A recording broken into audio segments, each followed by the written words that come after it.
ছিল দুজনে মিলে গড়বেন প্রেমের তাজমহল, কিন্তু সেই স্বপ্নের অপূর্ণতায় পায়ে পড়েছে এখন শিকল।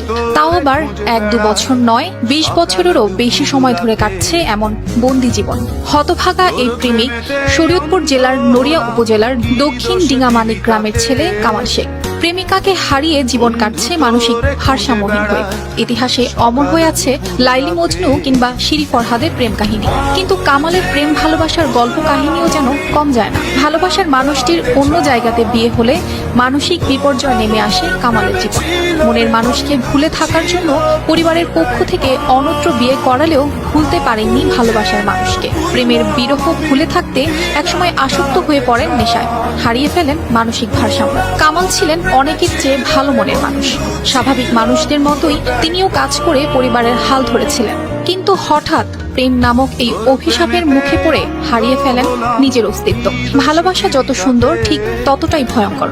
এজন্যই হয়তো কবি রবীন্দ্রনাথ বলেছেন, প্রেমের আনন্দ থাকে স্বল্পক্ষণ, কিন্তু বেদনা থাকে সারাটি জীবন। তাই তো 20 বছর আগের সেই বেদনার ঘানি আজও টানছেন কামাল।